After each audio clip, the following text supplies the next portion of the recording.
Bhiwandi news से जुड़े रहने के लिए चैनल को सब्सक्राइब करिए और बेल आइकन दबाइए जरूर। बीजेपी के कारिंदे झूठ बोलते हैं और लोगों का मन घुमाते हैं।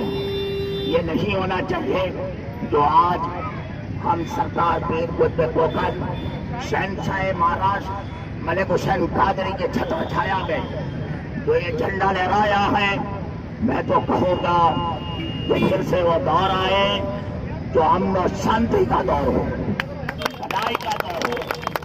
और हमें वो संदेश देना चाहिए। तमाम लोग इकट्ठा है, याद रख ले, किसी के बहकावे में मत जाए।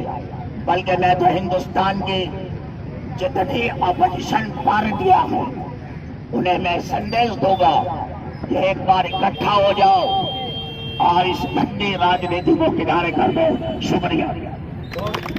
अग्रवाल मैडम, अध्यक्ष, महिला अध्यक्ष, अखिल भारतीय किसान सेल के उपाध्यक्ष, स्वरूप भाई, उपस्थित सभी भाइयों और बहनों, आज देश के अंदर भारत जोड़ो यात्रा की जरूरत क्यों पड़ी और हाथ जोड़ो यात्रा की जरूरत क्यों पड़ी, वो संदेश लेके हम आपके पास आए।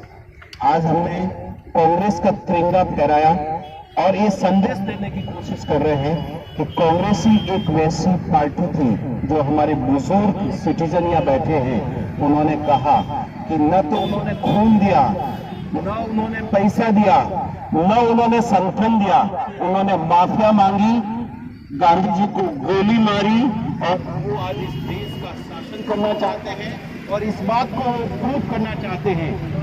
प्रस्ताव जवाहरलाल नेहरू ने हमारे संविधान सभा में रखी थी कि भारत का आयन कैसा होना चाहिए, भारत का संविधान कैसा होना चाहिए। इसमें हर व्यक्ति को, हर धर्म के व्यक्ति को और हर समाज के व्यक्ति को, जिसको हम फंडामेंटल राइट्स कहते हैं, वो फंडामेंटल राइट में संविधान की नजरों में सभी व्यक्ति बराबर होगा।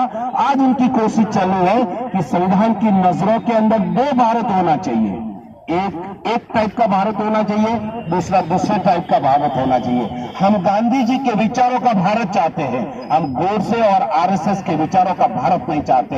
जो चाहते हैं कि गोडसे की पूजा हो, जो कहते हैं गोडसे की मंदिर हो। 30 तारीख आ रही है, राष्ट्रपिता की पुण्यतिथि है और इस पुण्यतिथि के दिन हम ये प्रण करना चाहते हैं कि हम इस देश के अंदर गोडसे का भारत कभी नहीं होने देंगे। हम भारत का हर एक लाल इस सड़क पे उतरेंगे और हम गांधी जी के सपनों का भारत बनाएंगे। हम नेहरू जी के सपनों का भारत बनाएंगे, जिन्होंने, नेहरू जी ने एक कल्पना दी थी कि आधुनिक भारत हमारा किस प्रकार का होना चाहिए, हमारे जो फंडामेंटल राइट्स किस प्रकार के होने चाहिए। दोस्तों, ये हमको कल्पना कांग्रेस के माध्यम से पंडित जवाहरलाल नेहरू ने दी थी। आज हमारे सामने सबसे बड़ा प्रश्न है युवकों का, हमारे पास सबसे बड़ा प्रश्न है बेरोजगारी का, हमारे पास सबसे बड़ा प्रश्न है अर्थव्यवस्था का, हमारे पास सबसे बड़ा प्रश्न है जो देश को टुकड़े कर रहे, धर्म के नाम से कर रहे। मैं बोलता हूं आदमी को धार्मिक होना चाहिए, लेकिन धर्म के अंदर डूबना नहीं चाहिए। जिस दिन आप धर्म के अंदर डूब जाओगे तो हमारे जो अन्य पड़ोसी राज्य है उनकी क्या हालत हो रही है, जो पड़ोसी देश है उनकी क्या हालत हो रही है, मैं बताना नहीं चाहता हूं, आप अच्छी तरह से समझते हैं। ये उनकी कोशिश और यही संदेश को लेके हमारे नेता, हमारे पार्टी के माजी अध्यक्ष राहुल जी आज श्रीनगर पहुंचेंगे।